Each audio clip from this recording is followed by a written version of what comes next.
Gluta, ang pretty-pretty niya. Natural. Walang halong kemikal.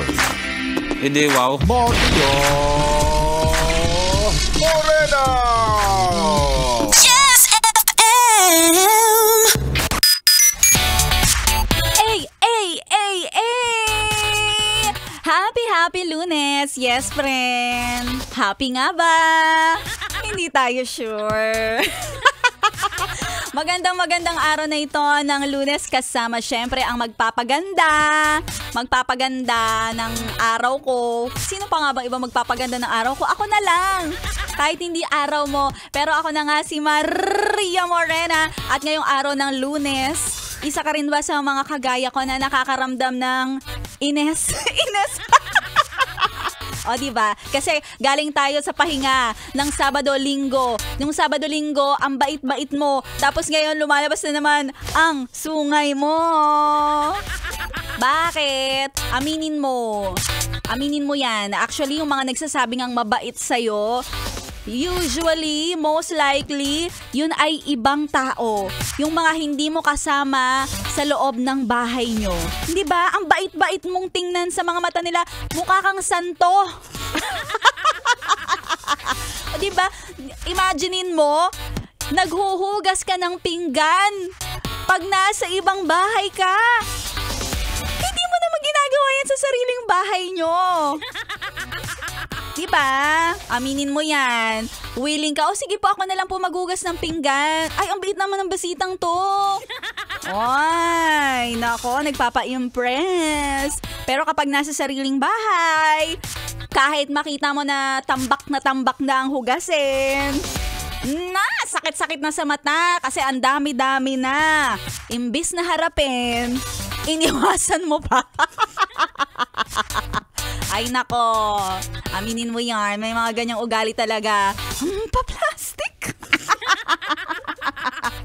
Pero, yes friend, alam mo naman, simula noon hanggang ngayon, nasa kasaysayan na yan talaga ng mga taong walang saysay.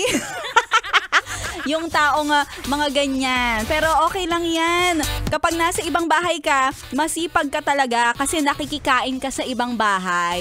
Alam nga namang di ka makisama. Kaya kung ako sa'yo, sige go. Hanggat na hindi yung nanay mo yung nagpapalamon sa'yo sa ibang bahay, hugasan mo yung pinggan nila. At syempre sa mga yes pa rin natin, nabalik na naman sa totoong pag-uugali dahil Lunes, nasa mga trabaho nila. Magandang tanghali sa inyo. Sana nabubusog kayo sa mga kinakain ninyo. Sana habang kayo ay nagtatrabaho, naiisip nyo yung mga magagandang gawain ninyo. Hindi yung puro mga attitude. At ngayong araw na to, nakasama si Maria Morena. Well, ano pa nga ba? Siyempre, araw-araw rin naman tayong nagpapamigay ng papremyo. Oo, kahit masama ugali, binibigyan din namin ng pera.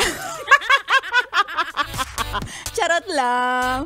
Lahat ng mga young and fresh na tumututok sa 11.1 Yes FM, may tsansang manalo araw-araw ng sandamakmak na papremyong 1,000 piso sa ating papromo na...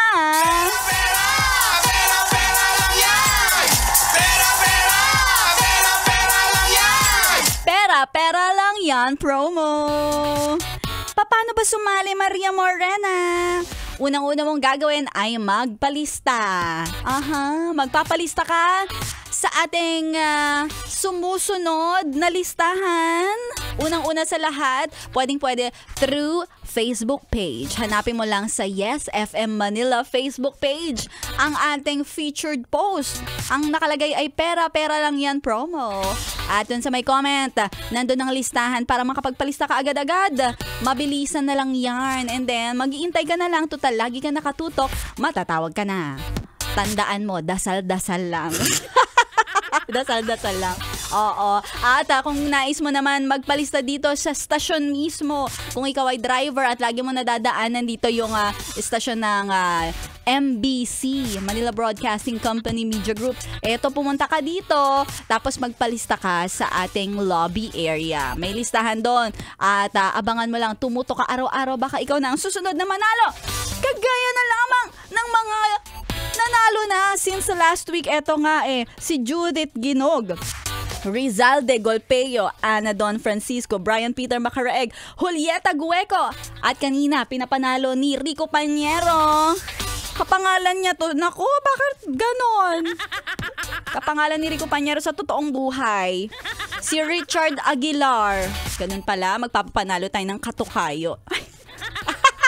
O mag-abang yung mga may pangalan ding Maria dyan. Baka panalunin ko.